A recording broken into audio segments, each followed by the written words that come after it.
Go ahead. Look at yourself. Not in the mirror they handed you. Not in the reflection their opinions carved. Look in the one place they never controlled. The one you rebuilt from the wreckage they were certain would bury you. Because something happened to you. Something they did not predict, did not plan for, and cannot explain. You changed. Not the kind of change people announce. Not the kind with a dramatic speech or a public moment. The quiet, irreversible, terrifying kind. The kind that happens underground, in the dark, while everyone above you is certain you're finished. And now you've surfaced, and they don't recognize you. And that, right there, is the most powerful thing that has ever happened in your life. And before we go any further, if everything you're about to hear resonates in your bones, there is a book built for exactly this moment. The Joker Doctrine, the art of the last laugh, the philosophy of the one who smiles last, the one who was counted out, written off, laughed at, and then laughed last. Loudest, permanently. Link is below. Now, let's get into what they were never prepared for. They built a version of you in their heads. They constructed it carefully, brick by brick, from every rumor they spread, every narrative they crafted, every time they nodded along to someone else's lie about you. They decorated it with your worst moments. They furnished it with their own projections. They lived in that constructed version of you like it was permanent, like it was the truth, like it was the final word on who you were and who you'd always be. And you let them. For a while, because you were too busy actually becoming something to stop and argue with people who had already made up their minds. But now they've seen you, the real you, the after, and every single one of them is standing there with their mouth open and one question they don't know how to say out loud. Who even are you now? Not because you've become unrecognizable in the shallow sense, but because the person standing in front of them carries something they cannot name, cannot source, cannot take credit for, and cannot touch. You are not the version they eulogized. You are not the story they rehearsed.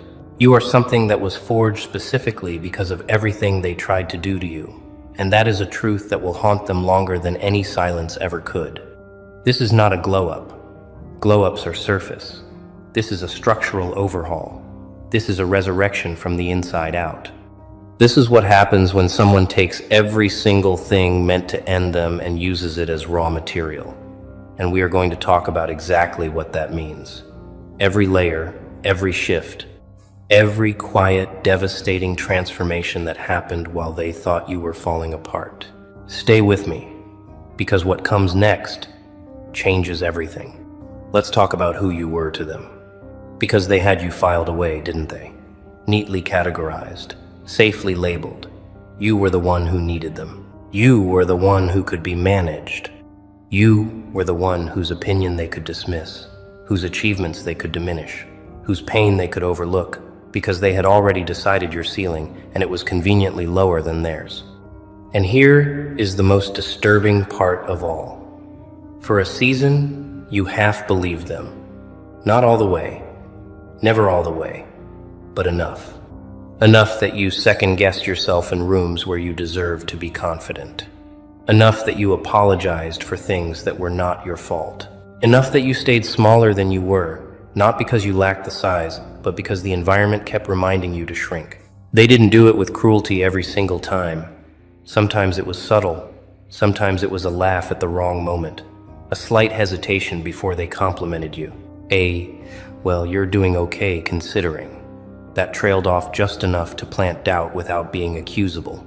Sometimes it was the kind of dismissal that wears generosity as its mask. I'm just being honest with you because I care. And you'd absorb it. You'd go home and replay it. You'd wonder if there was truth in it. And while you were sitting alone, dismantling yourself, trying to find their point, they had already moved on, unbothered, unaware of the damage left behind. Because here is what they never told you, and what you were never supposed to figure out. The people who study your weaknesses the hardest are always the ones most terrified of your strengths. They weren't critiquing you out of concern. They were mapping you out of fear. They needed to know where you were fragile, because they were building a case. Not a formal one, not a legal one. The kind built in whispers and group chats and between us conversations. The kind designed to ensure that if you ever rose, there would be enough noise ready to drown it out.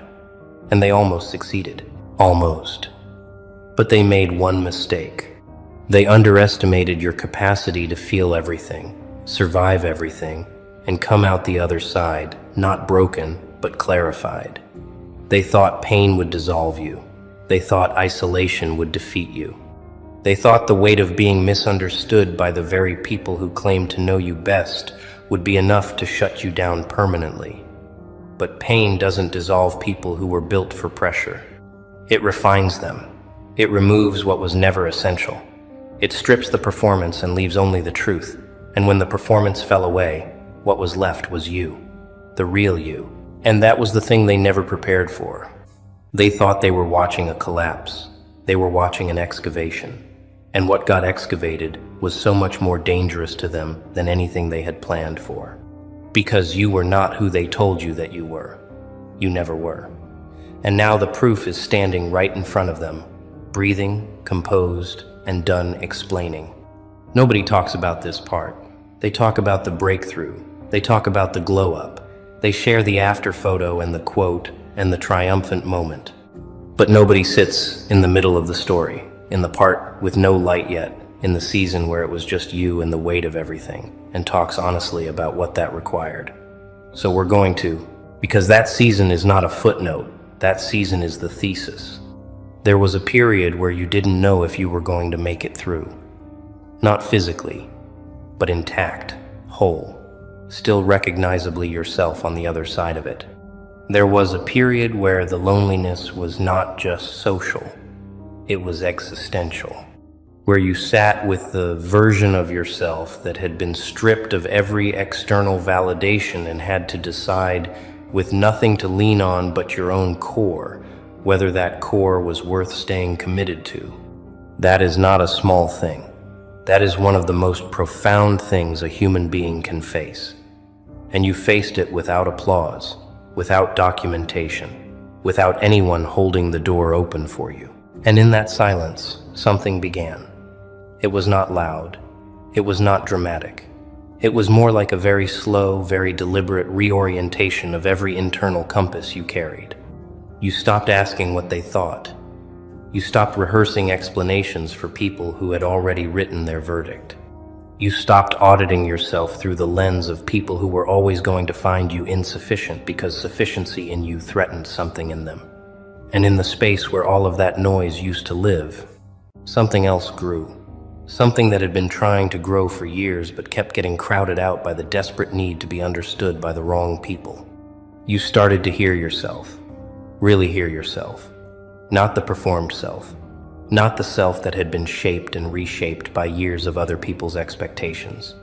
The actual self, the one with opinions you'd been softening, the one with boundaries you'd been apologizing for, the one with a specific kind of intelligence and a specific kind of knowing that you'd been dimming because the rooms you were in couldn't handle the full wattage. That self didn't emerge suddenly. It emerged like a tide, slow, inevitable, impossible to stop once it had started moving.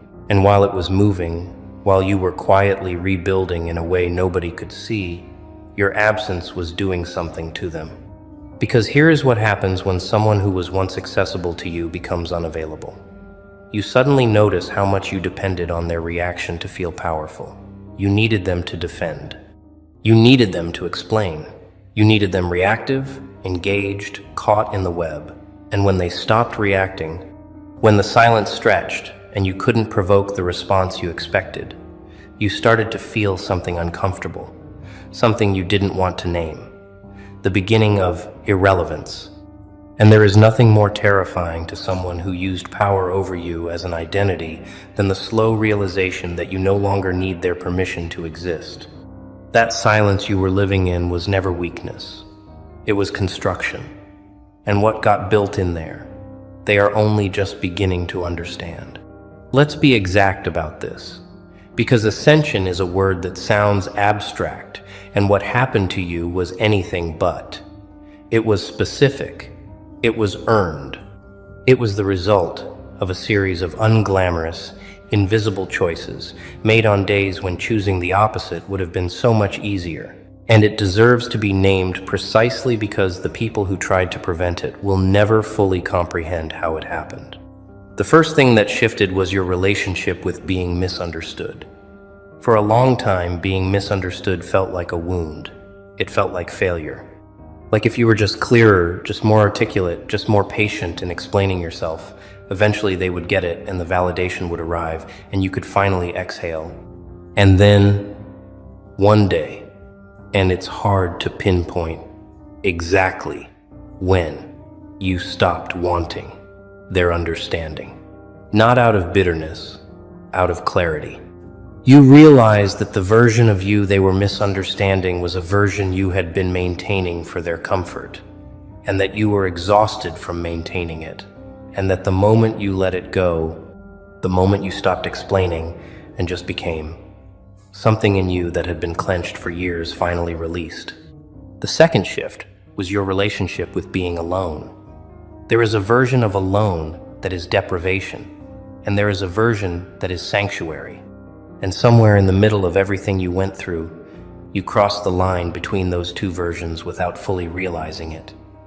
You started to not only tolerate your own company, but to prefer it.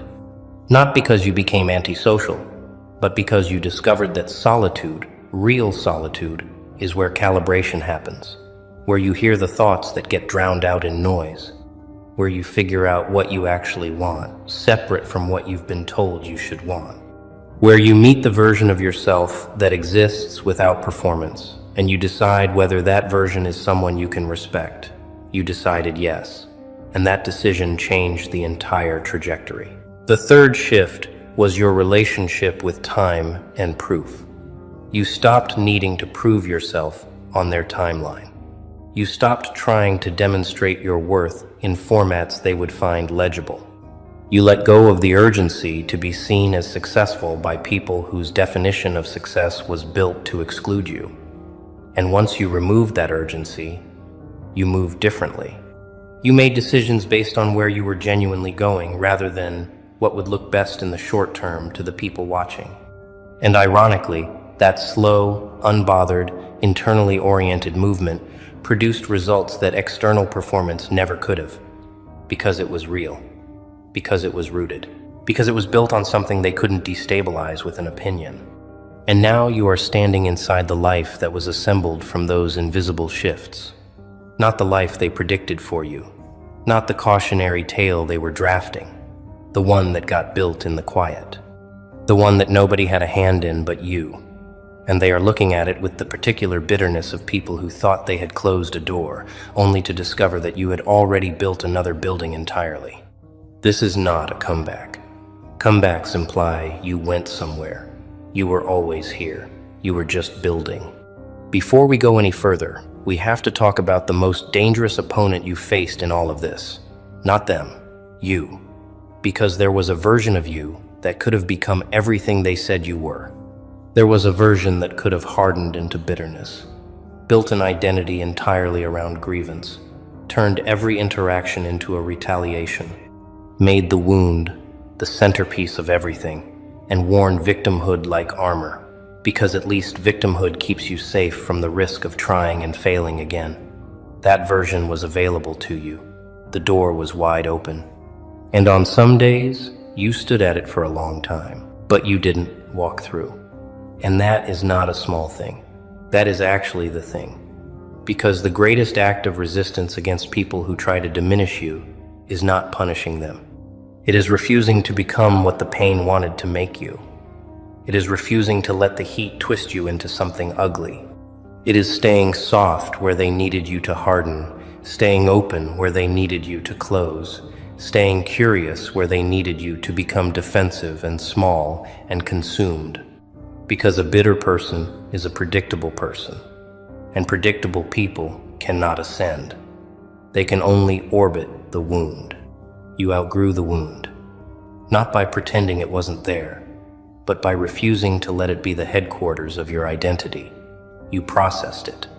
Maybe slowly, maybe imperfectly, maybe in ways that nobody saw or acknowledged. But you metabolized the pain instead of housing it. And what your body makes from processed pain is not weakness.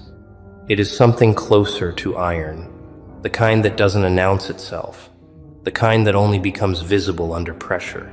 And the pressure came, and you held. There were also people you had to outgrow. Not enemies, people you genuinely loved, or thought you did, or wanted to. People who were not malicious, but were also not capable of holding the version of you that was trying to emerge. People whose love was conditional on you staying the same, on you being manageable, on you needing them in a way that confirmed their importance. And walking away from that kind of love, or letting it reconfigure into something lower stakes, is one of the most quietly devastating things a person can do, because it requires admitting that sometimes the people closest to you are the ceiling you keep bumping your head on, and you chose the ascent over the comfort, over the familiarity, over the version of yourself that would have been easier to maintain if you just stayed where everyone expected you to stay. You chose the version that terrified you a little, the one that had no guarantee, the one that meant being the person in the room who had done the internal work that nobody else had bothered to do. That choice cost you things, real things, and it gave you something in return that cannot be purchased, borrowed, inherited, or faked. It gave you yourself, fully, finally, irrevocably. Let's be honest about what they're looking at when they look at you now, because they're not just seeing a different version of you, they are seeing the evidence of their own failure. They are seeing, in living and breathing form, the proof that everything they said about you was wrong. Every ceiling they installed, you walked through. Every label they assigned, you outgrew. Every narrative they circulated, your existence dismantles without you having to say a single word in response. And that is unbearable to a specific kind of person, the kind who needed you to be the warning, the cautionary tale, the person they could point to and say, see, that's what happens. Because if you're not that, if you're actually standing here transformed and grounded and moving with a kind of quiet authority they don't recognize, then what were all those years of judgment for? What did it say about them that they were so certain and so wrong? What does it mean about the stories they've been telling about themselves if the story they told about you was so catastrophically mistaken? They are watching you, and they are doing arithmetic they cannot make come out right. They invested years of energy into a particular conclusion about you. Years of conversations where they were the expert on your limitations. Years of positioning themselves as the people who saw through you. And now the conclusion they were certain of hasn't arrived. And all that energy sits in them with nowhere to go. And it turns, inward, outward, into whatever direction is easiest. But it eats at them. Because the only thing worse than being beaten by someone you despise is having to stand there and watch that person never once lower themselves to your level in response. Your composure is the most devastating thing you could offer them, not because it's strategic, but because it's real. You are not composed because you're suppressing rage. You are composed because you genuinely don't need anything from them anymore. Not their apology, not their acknowledgement, not their revised opinion. You have closed that account entirely. And when someone looks at you and sees that their opinion of you holds absolutely no weight in your world, when they see that they could construct 1,000 more narratives and it would change nothing in your orbit, that is an erasure more complete than anything revenge could deliver. You're not trying to make them feel small. You don't need to. The contrast between who you've become and who they were certain you'd be is doing that entirely on its own. This is the part that needs to be said plainly, without metaphor, without softening. You have taken over your own life, completely. In a way that is so total, so fundamental, so rooted, that nothing from the outside can dislodge it anymore. And that is what this title means. Not a hostile takeover of someone else's world, a sovereign reclamation of your own. Because there was a time when your life was co-authored by people who didn't deserve the pen. When your confidence was outsourced to people who had a vested interest in keeping it low. When your direction was shaped by the fear of being judged by people who were already judging you regardless of what you did.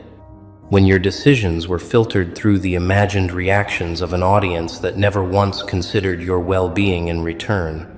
That was the life before. That was the occupied territory, and you took it back. The takeover looked different than anyone expected, because it was not announced. It didn't come with a declaration or a confrontation or a public moment. It came in small, quiet acts of self-reclamation. The day you stopped explaining a choice to someone who hadn't earned the explanation. The day you looked at an opportunity that scared you and took it anyway without asking anyone's permission. The day you made a decision that was purely in alignment with where you were actually going rather than what would look acceptable to the people watching. Each one of those was a line of code rewritten. Each one was a brick of the old structure dismantled. And slowly, so slowly that you didn't fully realize it was happening, the entire architecture changed. And now look at what you're building. Look at the territory you're operating in. Look at the decisions you make without flinching. Look at the rooms you walk into without apologizing for the space you take up. Look at the conversations you exit the moment they stop serving your growth. Look at the standards you hold yourself to, not because someone told you to, but because you have developed an internal code that has nothing to do with external approval and everything to do with who you have decided to be at your absolute foundation. Nobody handed this to you. Nobody cleared the path. Nobody scheduled the transformation or gave you a roadmap or held your hand through the worst of it. You built this under fire. You built this while being doubted. You built this while managing pain that other people would have used as a permanent excuse to stay exactly where they were. And here is the full truth of it. You were never waiting for the right conditions. You were never waiting for the right support. You were never waiting for them to finally see you and change their minds and give you permission to thrive. You just started and kept going and didn't stop.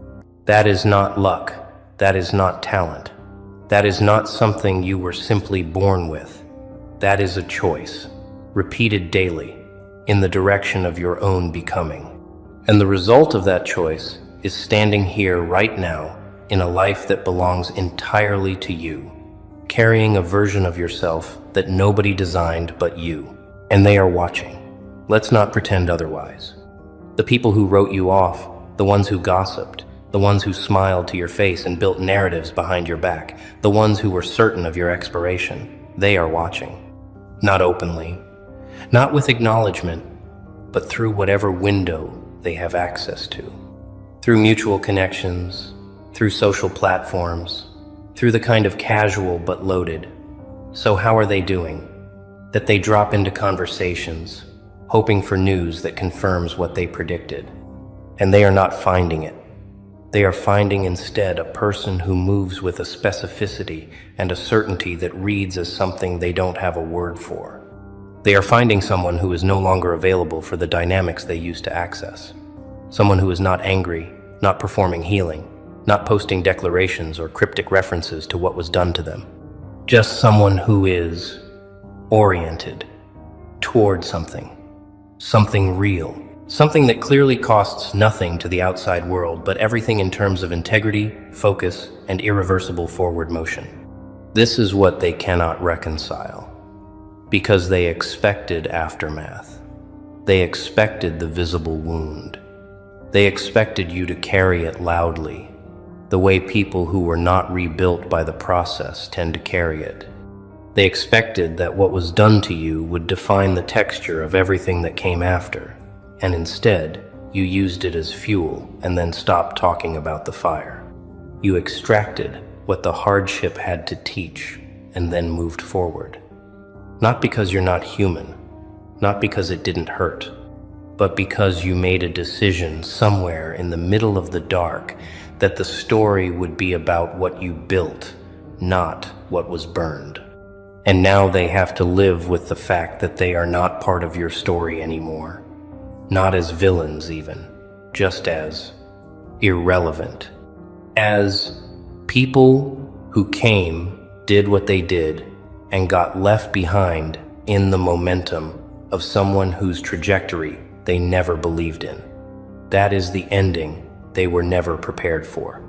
Not a dramatic confrontation, not a public moment of justice, just the slow, dignified, undeniable evidence of a life they told everyone would fail, flourishing, quietly, completely, without them. You don't need to say a word to them. You already have, with everything you are now. Welcome back, you terrifying calm in their storm. You unshaken force that makes their hands tremble when they try to hold the wheel.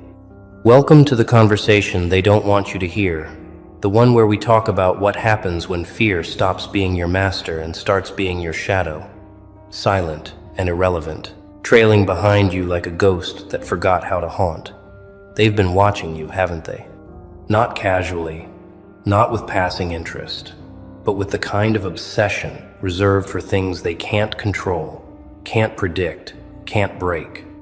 They watch the way you walk into rooms like gravity shifted just for you, the way you speak without apology, without that trembling need for approval that makes most people sound like they're begging even when they're just breathing. They watch your eyes, and what terrifies them most isn't anger or rage or violence. It's the emptiness of fear, the complete absence of the flinch they've been trained to expect from every human being with a pulse. You stopped being afraid, and that broke something fundamental in their understanding of how this world is supposed to work. Because fear is the currency, isn't it? Fear is how they keep the masses in line, how they sell insurance and religion and politicians and products that promise to protect you from the monsters under the bed. Fear is the invisible leash they use to walk humanity like dogs, yanking it tight whenever someone starts sniffing at freedom. But you cut the leash, didn't you? You didn't just loosen it or negotiate a longer chain.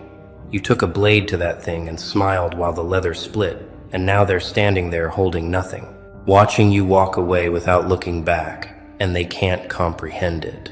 They keep pulling, expecting resistance, but there's nothing to pull anymore because you're not tethered to their terror. You're not bound by their warnings. You're not frozen by their threats. You're just gone, existing in a frequency they don't have access to, and that is what makes you dangerous. Let's get surgical here. Let's cut into exactly why your fearlessness doesn't just confuse them, it haunts them in ways they'll never admit out loud.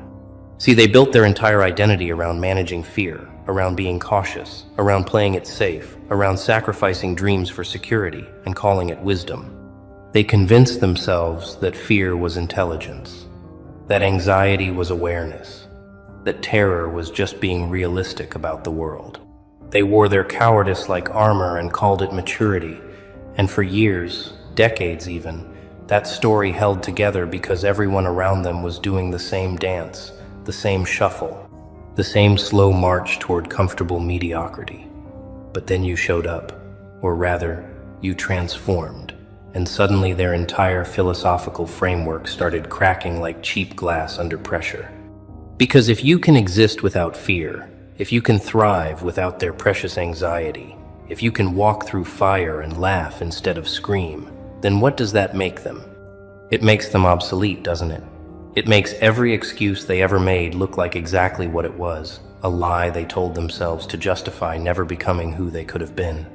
They see you turn down opportunities that terrify others with a shrug. They watch you walk away from toxic situations without drama or explanation. They witness you speak truth in rooms where everyone else is performing elaborate pantomimes of politeness, and it breaks them.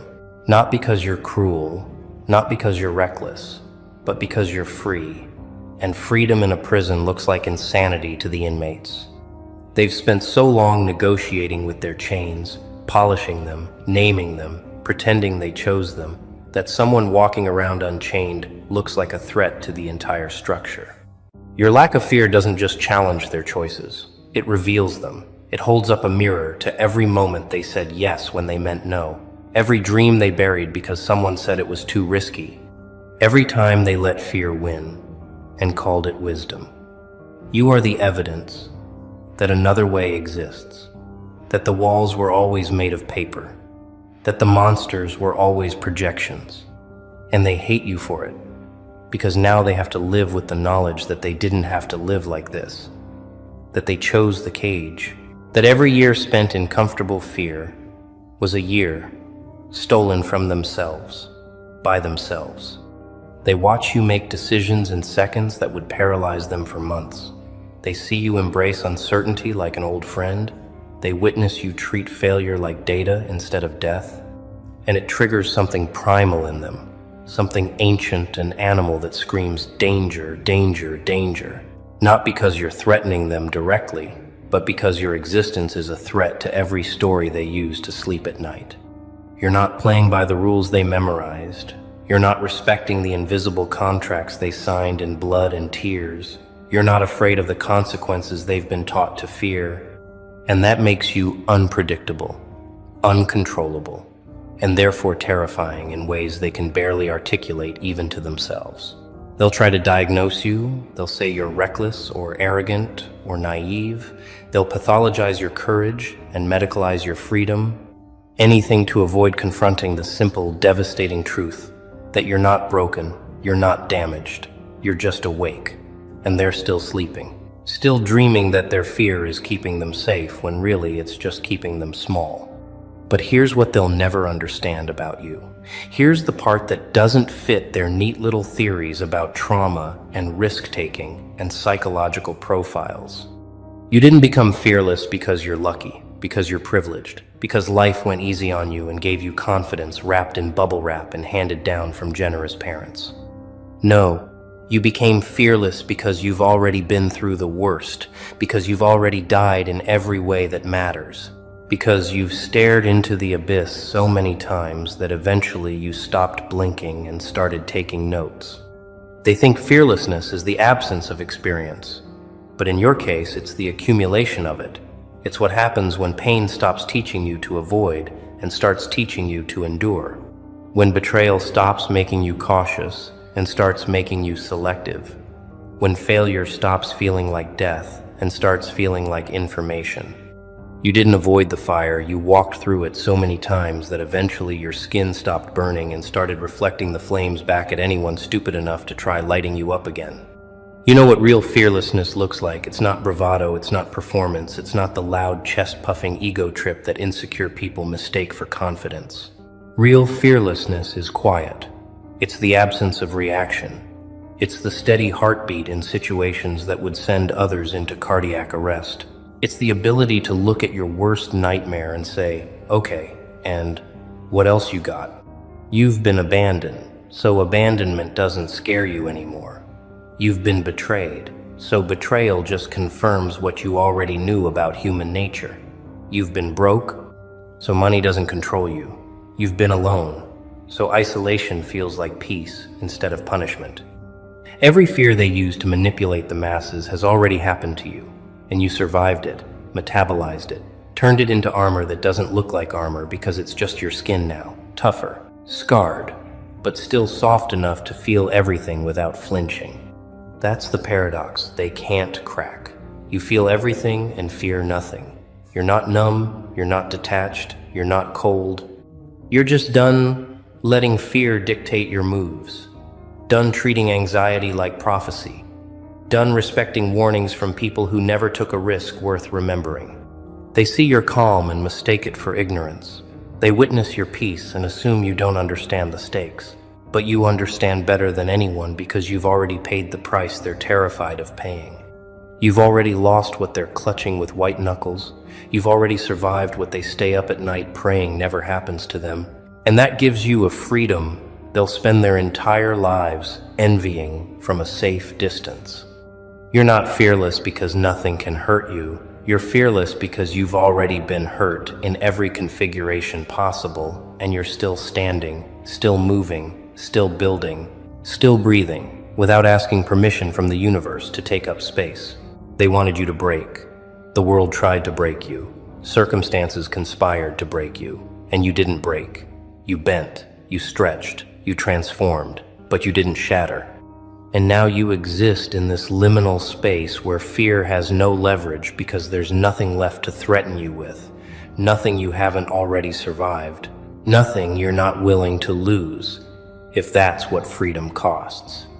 And now that you've arrived at this place of unshakable calm, watch what happens to the people around you. Watch how your fearlessness becomes their crisis. They start testing you, don't they? Throwing little challenges your way to see if you'll flinch, dropping subtle threats to check if you're still controllable, creating drama to see if you'll react the way you used to when fear was still driving the vehicle. But you don't react, you don't engage, you don't take the bait, and that sends them into a tailspin because their entire playbook is built on getting reactions, on triggering fear responses, on watching people scramble and panic and negotiate. When you just stand there, unaffected, unmoved, unbothered, it short-circuits their entire operating system, and suddenly they don't know what to do with you. They don't know how to categorize you. They don't know whether you're the threat or they've been the threat all along. And you just stopped pretending not to notice. Watch them try to make you afraid. It's almost comical if it wasn't so pathetic. The way they'll bring up consequences and risks and worst-case scenarios like they're revealing information you haven't already considered, calculated, and decided you're willing to accept. They'll warn you about failure like you haven't already failed and rebuilt. They'll caution you about loss like you haven't already lost everything that mattered and discovered you could live without it. They'll threaten you with isolation, like being alone isn't exactly where you found yourself in the first place. Every card they play is a card you've already seen. Every move they make is a move you've already survived. And watching them try to intimidate someone who's already been to hell and took souvenirs is like watching a child threaten a war veteran with a water gun. Adorable in its delusion, tragic in its impotence. They're still operating from a place of fear, still making decisions based on avoiding pain, still treating safety like it's the highest virtue. And you're operating from a completely different dimension, where safety is optional and pain is just part of the price of admission to a life worth living. The really beautiful part, the part that makes this whole thing poetic, is watching them project their fear onto you and call it concern. Oh, they're so worried about you, so concerned about your choices, so desperate to help you see reason. But if you look closely, if you really examine what they're saying, you'll realize they're not worried about you at all. They're worried about what your freedom says about their captivity. They need you to be afraid because if you're not afraid, then they have to confront why they are. They need you to fail because if you succeed without playing it safe, then every safe choice they ever made looks like cowardice instead of wisdom. They need you to suffer consequences because if you don't, then the universe isn't fair, and all their sacrifices were just sacrifices instead of investments. Your fearlessness is an indictment they didn't ask for, a mirror they didn't want to look into, a question they don't want to answer, and so they double down. They amplify the warnings. They catastrophize your future. Anything to avoid sitting with the uncomfortable possibility that they've been living wrong and you've been living right, and it's too late for them to start over now. But here's where it gets interesting. Here's where the script flips and you realize that for every person your fearlessness terrifies, there's another person it magnetizes, draws in, captivates, inspires. Because while the cowards are busy being scared of you, the brave ones are watching you like you're a roadmap to a country they've only dreamed about visiting. They're studying your moves like scripture, trying to decode how you did it, how you broke the chains they're still wearing, how you walk without limping under the weight of anxiety they carry like stones in their pockets. You've become a beacon, whether you wanted to or not. A signal fire on a dark hill that says, another way is possible. You can live without fear. You can move without asking permission. You can exist without shrinking yourself to fit inside their comfort zones. And the people who are ready to hear that message, they gravitate toward you with an intensity that's almost uncomfortable because they see in you the version of themselves they're trying to become, and they want to be near that energy, want to absorb that frequency, want to learn the language you speak that sounds like freedom in a world of negotiated surrenders. They ask you how you do it, how you stay so calm, how you make decisions that would paralyze them, how you walk away from situations they'd stay in for years trying to fix. And the truth is, you don't have a formula, you don't have a system, you don't have 5 easy steps to fearlessness that they can implement by next Tuesday. What you have is a body count of fears you've already faced and survived. A graveyard of anxieties you've buried after realizing they were just ghosts. A collection of scars that prove you can bleed without dying. And that's not something you can teach in a workshop or distill into a viral post. That's something each person has to earn through their own fire, their own failures, their own face-to-face encounters with the things that terrify them most. You can show them the door, you can stand as proof that it opens, but you can't walk through it for them. That's their journey, their transformation, their choice to make the same decision you made when you decided that living afraid was worse than dying free. And some of them will make that choice. Some of them will watch you long enough to realize you're not special, you're not superhuman, you're not blessed with some genetic immunity to fear. You're just someone who decided the cost of courage was worth paying and the price of cowardice was too high to keep paying. They'll see that and something will click. Some dormant part of them will wake up and say, yes, I want that. I'm willing to do what it takes to get that. I'm ready to stop negotiating with my fears and start evicting them from the throne they've been sitting on for my entire life. Those people, they're the ones who make this whole thing worthwhile. They're the ones who justify your existence as a disruptor, a pattern breaker, a living example that the rules were always optional and the cages were always unlocked, and the only thing keeping anyone trapped was the belief that escape wasn't possible. You didn't set out to be a teacher or a leader or an inspiration. You just set out to be free. But freedom is contagious. It spreads like wildfire in a dry forest. And now you're watching people catch flame. And it's beautiful and terrifying. And exactly what this world needed, even if it doesn't know how to handle it yet. But let's talk about the shadow side. Let's acknowledge the cost that nobody mentions when they're making motivational posts about being fearless and unstoppable and free. Because, yes, you're not afraid anymore. Yes, you've broken the chains. Yes, you walk through life like you own it because, in a very real sense, you do. But there's a loneliness that comes with that altitude. An isolation that settles in when you realize most people can't meet you where you are, can't match your energy, can't handle your intensity, can't exist in the same space without feeling small or threatened or confused. You've outgrown conversations that used to sustain you. You've evolved past relationships that used to feel meaningful. You've transcended concerns that used to consume you. And now you're standing on a mountain, looking down at the village you used to live in, and it's beautiful from up here. It's peaceful, it's free, but it's also empty in ways you didn't anticipate when you were still climbing. The fearless life is a solitary life. Not because you want it that way, not because you're antisocial or arrogant or above connection, but because operating without fear puts you in a different frequency than the majority of humanity. And frequencies that don't match create static, create friction, create misunderstandings that no amount of explanation can resolve. They look at your calm and think you don't care. They see your boundaries and call you cold. They witness your lack of reaction and assume you're emotionless. When the truth is, you feel everything more intensely than they ever could. You've just learned not to let those feelings control you, not to let emotions become tyrants, not to mistake every wave of anxiety for a tsunami of truth. You process differently now. You metabolize experience differently. You relate to life differently. And that makes you incompatible with people who are still living in fear-based operating systems. Still making decisions to avoid pain instead of pursue purpose. Still treating safety like it's more valuable than authenticity. And yes, there are moments, quiet moments usually, late at night or early in the morning when the world is still asleep and you're awake with your thoughts, when you wonder if it was worth it. If this freedom you fought so hard for is really freedom, or just another kind of cage.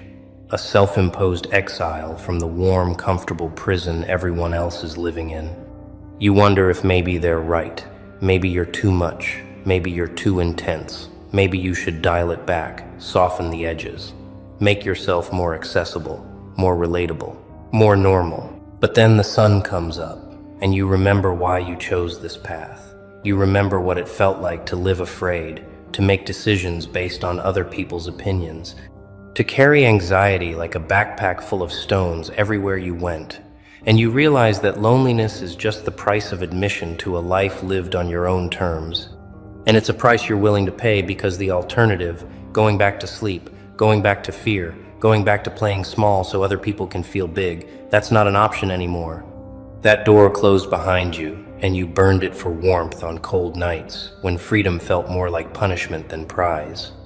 Here's what they'll never be able to take from you, no matter how hard they try, no matter what weapons they deploy, no matter how many people they send to test you, study you, break you down, and build you back up in their image. They can't take your calm. They can't steal your peace. They can't strip you of the fundamental, unshakable knowing that you've already survived the worst and everything else is just bonus content. Extra levels in a game you're playing for fun now instead of survival.